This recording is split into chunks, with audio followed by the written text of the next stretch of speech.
മലപ്പുറം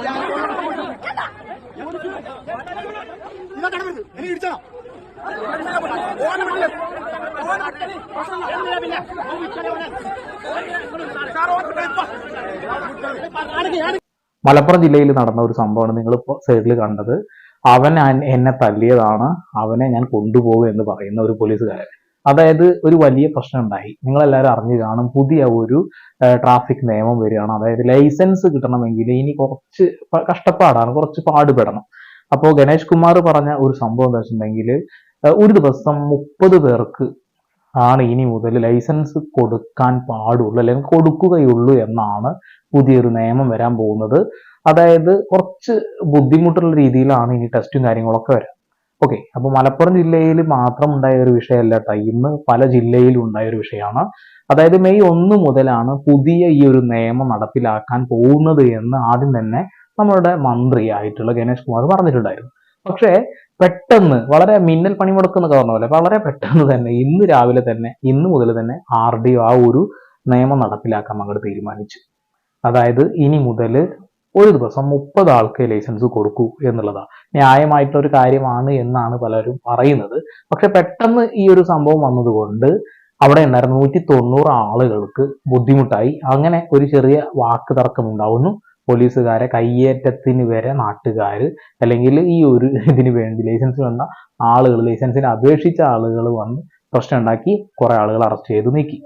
അപ്പൊ ഇതിന്റെ ഒരു ക്ലാരിഫിക്കേഷൻ എന്നോണം നമ്മുടെ ഗണേഷ് കുമാർ തന്നെ ഇതുമായിട്ട് എന്താണ് ശരിക്കും നടന്നത്, അല്ലെങ്കിൽ എന്തോ സംഭവിച്ചിട്ടുണ്ടല്ലോ എന്നുള്ള കാര്യം വ്യക്തമായി പറയുന്നുണ്ട്. അതൊന്ന് കേൾക്കാം. ഒരാൾ 60 ലൈസൻസ് ഇഷ്യൂ എന്ന് പറഞ്ഞാൽ ഒരു മണിക്കൂറിൽ 10 ലൈസൻസാണ്. അപ്പോൾ ഒരു ലൈസൻസിന് കിട്ടുന്നത് 6 മിനിറ്റാണ്. 6 മിനിറ്റ് കൊണ്ട് ഗ്രൗണ്ടിൽ ടെസ്റ്റ് ചെയ്യണം. ആ മിനിറ്റിനുള്ളിൽ തന്നെ വണ്ടിയിലെ പരീക്ഷ എഴുതുന്ന ആളുമായി ചോദ്യോത്തരം നടത്തണം. ഇതാണ് നിയമം. അത് കഴിഞ്ഞാൽ റോഡിൽ ടെസ്റ്റ് ചെയ്യണം.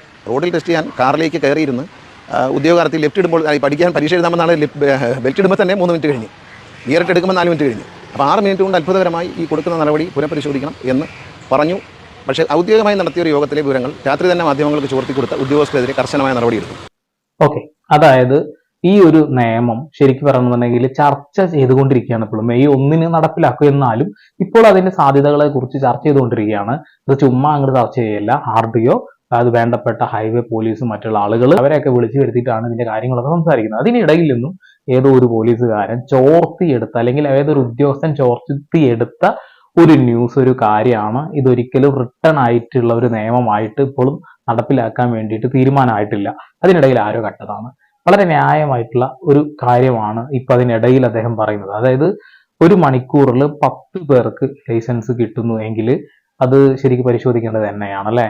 ഒരാൾക്ക് സീറ്റ് ബെൽറ്റ് ഇടാൻ തന്നെ വേണം 3 മിനിറ്റ്. 6 മിനിറ്റിലാണ് ഒരാൾക്ക് ഒരു ലൈസൻസ് എന്താ പറയാ ഇഷ്യൂ ചെയ്യുന്നത് എന്നാണ് അദ്ദേഹം പറയുന്നത്. ശരിക്കും പറയുകയാണെന്നുണ്ടെങ്കിൽ അതിലും കഷ്ടമാണ് ഇവിടുത്തെ കാര്യങ്ങൾ. അതായത് ലൈസൻസ് എടുക്കാൻ പോണ സമയത്ത് ഒരു ദിവസം 100-200 ആളുകൾ ഉണ്ടാവും. അങ്ങനെ എല്ലാവരും ഒരേ സമയത്ത് 8 എടുത്ത് കഴിഞ്ഞാൽ, ഇത് ബൈക്കിന്റെ കാര്യം പറയാം, 8 കഴിഞ്ഞാൽ നേരെ അദ്ദേഹത്തിന്റെ RDOയുടെ അടുത്ത് പോയി നിൽക്കുന്നു. നമ്മളെ പേപ്പറും കാര്യങ്ങളോട് സബ്മിറ്റ് ചെയ്യുന്നു. അത് കഴിഞ്ഞാൽ പിന്നെ നമുക്ക് കുറച്ച് ട്രാഫിക് ചോദ്യങ്ങളുണ്ട്. ഒരു 5 ചോദ്യം ചോദിക്കുക, അല്ലെങ്കിൽ 4 ചോദ്യം ചോദിക്കും. അതിന് കൃത്യമായി മറുപടി കൊടുക്കണം. അത് കഴിഞ്ഞിട്ട് നമ്മൾ ജസ്റ്റ് ഒരു 25 മീറ്ററോളം വീണ്ടും അതേ ബൈക്ക് ഓടിച്ച് ആ സിഗ്നലൊക്കെ ഒന്ന് കാണിച്ചു കൊടുക്കണം. കഴിഞ്ഞു, ബൈക്കിന്റെ കഴിഞ്ഞു. ഇനി കാറിന്റെ എങ്ങനെയാണെങ്കിൽ എച്ച് കിട്ടിയ ആളുകളെല്ലാം ഒരു സ്ഥലത്ത് വന്നിരിക്കുന്നു, പേപ്പറുകളെല്ലാം കൊടുക്കുന്നു. അങ്ങനെ അവരുടെ ഔദ്യോഗികമായിട്ടുള്ള ആ ഒരു വെഹിക്കിളിൽ കയറിയിരിക്കുന്നു. RDO തൊട്ടടുത്തിരിക്കുന്നുണ്ടാവും. ഏകദേശം 100 മീറ്റർ സാധനം വണ്ടി നീങ്ങുള്ളൂ. അപ്പോൾ ഇതിന് കാര്യങ്ങളൊക്കെ കഴിഞ്ഞു. അങ്ങനെ ഒരു ദിവസം കൊടുക്കുന്ന ഏകദേശം 200 കൊടുത്തിട്ടുണ്ടാവാനുള്ള സാധ്യതയുണ്ട്. അതൊരു ശരിക്കും പറഞ്ഞിട്ടുണ്ടെങ്കിൽ പരിശോധിക്കേണ്ട ഒരു കാര്യം തന്നെയാണ്. അങ്ങനെ കുറെ ആളുകൾ ടെസ്റ്റ് ഇടാതെയും ലൈസൻസ് കിട്ടി എന്നൊക്കെ നമ്മൾ പറഞ്ഞു കേട്ടിട്ടുണ്ട് അല്ലെ. അപ്പോൾ ടെസ്റ്റ് എടുക്കാതെ പോലും ലൈസൻസ് കിട്ടുന്ന ഒരവസ്ഥ. ഇനി ടെസ്റ്റ് ഇട്ടിട്ടുണ്ടെങ്കിൽ പോലും അത് ശരിക്കും പറയണമെന്നുണ്ടെങ്കിൽ ആ ലൈസൻസ് കൊടുത്താൽ കിട്ടിയ ആളുണ്ടല്ലോ, അതിന് അർഹതപ്പെട്ട ആളുകളല്ല. നമ്മൾ പൊതുനിരത്തിൽ വാഹനം ഓടിക്കുമ്പോൾ നമുക്ക് കൃത്യമായിട്ട് അത് മനസ്സിലാകും. ഏറ്റവും കൂടുതൽ സ്ത്രീകളാണ് ഈ അപകടത്തിൽ പെടുന്നത്.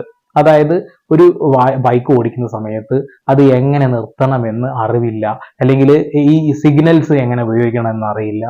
പകല് ഹെഡ്ലൈറ്റ് മുകളിലോട്ട് വെച്ചിട്ട്, അതായത് ബ്രൈറ്റ് വെച്ചുകൊണ്ട് നടക്കുക, പകലും രാത്രിയൊക്കെ ഒരേപോലെ. അവന് അറിയാത്ത കുറച്ച് ആളുകളുണ്ട്. പിന്നെ നമ്മൾ പറയില്ല, ഹനുമാൻ വാഹനം ഓടിക്കുന്നത് പോലെ വായൊക്കെ പിടിച്ച് 2 കാലുകളും പുറത്തേക്ക് വെച്ചിട്ട് ഇങ്ങനെ തുഴഞ്ഞു പോണത്, അപ്പോൾ ശരിക്കും പറയുന്നുണ്ടെങ്കിൽ ലൈസൻസ് കിട്ടണമെന്നുണ്ടെങ്കിൽ കുറച്ച് കടുപ്പമാവണം ഇനി, എന്നാൽ തന്നെയാണ് ഈ റോഡിൽ അപകടങ്ങളും ഇനിയും എടുത്ത് കളയാൻ കഴിയുള്ളൂ എന്നുള്ളതാണ്. അപ്പൊ ഈ ഒരു നിയമം വരുന്നതൊക്കെ നല്ലത് തന്നെയാണ് എന്നുള്ള കാര്യം തർക്കമൊന്നുമില്ല. ഒരു ദിവസം ഏകദേശം 30 പേർക്കാണ് ലൈസൻസ് കൊടുക്കാൻ തയ്യാറാവുന്നത് എങ്കിൽ കുറച്ച് കാലം പിടിക്കും കുറെ ആൾക്കാർക്ക് ലൈസൻസ് കിട്ടാൻ. ആ 30 പേരിലും എത്ര ആൾക്കാർ സെലക്ട് ആവുമെന്ന് നമുക്കറിയില്ല. നമ്മൾ സ്ഥിരം കാണുന്നില്ല, അവിടെ പോയി നിന്നാൽ കാണാൻ കഴിയും. ഈ ഒരു ടെസ്റ്റ് ടൈമിൽ കുറെ ആളുകൾ പൊട്ടുന്നത് നമ്മൾ കാണും. വളരെ സിമ്പിൾ ആയിട്ടുള്ള ടെസ്റ്റ് ആവും, എന്നാലും തോൽക്കും. അപ്പൊ ഇനി കാഠിന്യമായ ടെസ്റ്റ് ആയ എന്തോ അവസ്ഥ. അതിനിടയിലാണ് ഇല്ലാത്ത ഒരു വാർത്ത പ്രചരിപ്പിച്ചുകൊണ്ട് ഇത് ഉദ്യോഗസ്ഥരുടെ ഇടയിൽ പോലും ഈ ഒരു ഓർഡർ ഇറങ്ങി എന്ന രീതിയിലാണ് അവർ സംസാരിക്കുന്നത്. അപ്പൊ അതിന്റെ കാര്യങ്ങൾ അദ്ദേഹം തന്നെ പറയുന്നുണ്ട്. അതൊരു ചർച്ചയാണ്. ഔദ്യോഗിക മീറ്റിങ്ങുകളിൽ പല ചർച്ചകളും നടക്കാറുണ്ട്. തീരുമാനം എഴുതിയാണ് കൊടുക്കുന്നത്, ഉത്തരവായിട്ടാണ് കൊടുക്കുന്നത്. അങ്ങനെ എന്തെങ്കിലും ഉത്തരവ് ഏതെങ്കിലും ആരെങ്കിലും ഉണ്ടോ? അങ്ങനെ ഉത്തരവില്ല. എവിടെ ഇറങ്ങിയിരിക്കുന്നു? ഒരു മന്ത്രി എന്ന നിലയിൽ യോഗത്തിൽ ചർച്ച ചെയ്തു. ഞാൻ വിളിച്ചു വയ്ക്കുന്നില്ല, ഞാൻ കള്ളം പറയേണ്ട യോഗത്തിൽ ചർച്ച ചെയ്തത്. പക്ഷേ യോഗ വിവരങ്ങൾ രഹസ്യമൊന്നുമില്ല അതിനകത്ത്. ആ യോഗ വിവരങ്ങൾ പുറത്ത് വേറെ തരത്തിൽ കൊടുക്കുക എന്ന് പറയുന്നത് തെറ്റായ കാര്യമാണ്.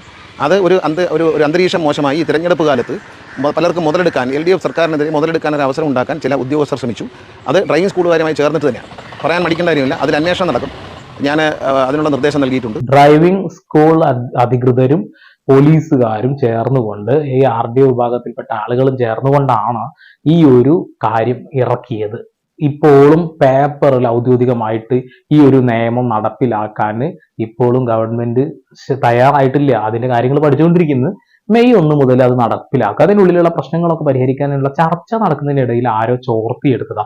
ഇത് കേരളത്തിലുള്ള എല്ലായിടത്തും ഇന്ന് പ്രശ്നങ്ങൾ ഉണ്ടാവാനുള്ള കാരണം എന്താ വെച്ചാൽ ഈ ഒരു നിയമം ഒറ്റയടിക്ക് വന്നുകൊണ്ട് മെയ് 1 ഉള്ളിലാണ് ഈ ഒരു നിയമം നടപ്പിലാക്കാൻ. അപ്പൊ അതിൻ്റെ ഉള്ളിൽ എത്രയും പെട്ടെന്ന് പരമാവധി ആളുകൾ ലൈസൻസ് എടുക്കാനുള്ള ശ്രമം നടത്തും.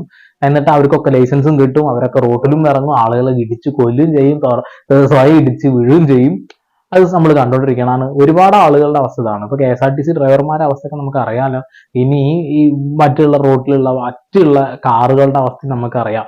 ശരിക്കും അർഹതപ്പെട്ടവരല്ലാത്തവർക്ക് ലൈസൻസ് കിട്ടിക്കഴിഞ്ഞാൽ ഉണ്ടാവുന്ന അപകടത്തെ കുറിച്ച് തന്നെയാണ് ഇപ്പൊ മന്ത്രിയൊക്കെ ബോധവാനായിട്ടുള്ളത്. ഇത് ശരിക്കും LDF സർക്കാരിനെ അട്ടിമറിക്കാൻ ഉപയോഗിക്കുന്ന ഒരു ആയുധമായിട്ട് വേണമെങ്കിൽ നമുക്ക് കാണാം. എന്തായാലും നല്ല ഒരു നിയമമാണ് നടപ്പിലാക്കാൻ പോകുന്നത്. അത് ഇരു കൈ നീട്ടി സ്വീകരിച്ച് ആ വെല്ലുവിളികളൊക്കെ തരണം ചെയ്തുകൊണ്ട് ലൈസൻസ് നേടുന്ന ആളുകൾ ശരിക്കും പോരാളികളെ പോലെയാണ്. പക്ഷെ അതിനൊന്നും തയ്യാറല്ല. അപ്പൊ ഇനിയിപ്പോ 2 മാസം ഉണ്ട് അല്ലെ, അതിനെ ഉള്ളിൽ എങ്ങനെയെങ്കിലും പരമാവധി ആളുകൾ വന്ന് ലൈസൻസ് എടുത്തു പോകാനുള്ള ശ്രമം നടത്തുക. അപ്പോഴും ഈ ഒരു വരാൻ പോണ നിയമം അത് എന്നെ കൊണ്ട് കഴിയുമോ, അത് ചെയ്തു കഴിഞ്ഞാൽ ഞാൻ ഒരു എക്സ്പെർട്ട് ഡ്രൈവർ ആവില്ല എന്നുള്ള ചിന്തയൊന്നും ആളുകൾക്കില്ല. അപ്പൊ ഈ ഒരു സംഭവം ഇല്ലാത്ത ഒരു കാര്യമാണ്. മെയ് 1 തന്നെയാണ് ഇത് നടപ്പിലാക്കാൻ പോകുന്നത്. അതിനിടയിൽ ആളുകൾ ഉണ്ടാക്കിയെടുത്തതാണ്. പിന്നെ ഒരു 2-3 ആൾക്കാരെ അറസ്റ്റ് ചെയ്ത് കൊണ്ടുപോയിട്ടുണ്ട്. പോലീസുകാരെ തല്ലി എന്ന് പറയുന്നു, തിരിച്ച് തല്ലി എന്ന് പറയുന്നു. അപ്പൊ ആ ഒരു കാര്യങ്ങൾക്കൊക്കെ ഒരു ക്ലാരിഫിക്കേഷൻ വേണം. അതെന്തായാലും നാളെ മറ്റന്നാളായിട്ട് അറിയാൻ കഴിയും. ആരാണത് ചോർത്തിയത്, ആരാണ് ഇങ്ങനെ. അതെന്തായാലും മേലുദ്യോഗസ്ഥന്മാർക്ക് ഇങ്ങനെ ഒരു വിവരം കിട്ടിയാൽ അവർ നടപ്പിലാക്കും. പക്ഷെ അവർക്ക് ഓർഡർ ആവാതെ ഒരു സാധനം കിട്ടിക്കഴിഞ്ഞാൽ അവരത് എങ്ങനെയാണ്, ഇങ്ങനെയല്ലല്ലോ നോക്കേണ്ടത് അല്ലെ, ഇങ്ങനെയല്ല അത് ചെയ്യേണ്ടത്. അപ്പൊ അതൊക്കെ അന്വേഷിക്കേണ്ടത് അത്യാവശ്യമാണ്. ഇതെന്തായാലും ശരിക്കും തമ്മാടിത്തരായിപ്പോയി. ഇപ്പൊ ഒരുപാട് ആളുകൾ ലൈസൻസ് എടുക്കാൻ വേണ്ടി കഷ്ടപ്പെട്ട് അത്രയും വെയിലത്ത് അവിടെ വന്ന് നിന്നിട്ട് നിങ്ങൾക്കൊന്നും ഇന്ന് കിട്ടില്ല പൊക്കോ എന്ന് പറഞ്ഞ് ഓടിക്കുന്ന ഒരവസ്ഥ പോലീസുകാരും കൂടെ കൂട്ടുനിന്നു, MVD അടക്കം കൂട്ടുനിന്നു എന്നുള്ളത് ഇപ്പോഴും ഓർഡറായി വരാത്ത ഒരു നിയമത്തിന്റെ പേരിലാണ് എന്ന് ആലോചിക്കുമ്പോൾ നമ്മുടെ നിയമവ്യവസ്ഥിതിയും നമ്മുടെ ഗവൺമെന്റ് ഉദ്യോഗസ്ഥന്മാരുടെ അവസ്ഥ കാണുമ്പോഴും കേൾക്കുമ്പോഴും സങ്കടം തോന്നുന്നു. പരിതാപകരം, അല്ലാതെ എന്ത് പറയാനാ.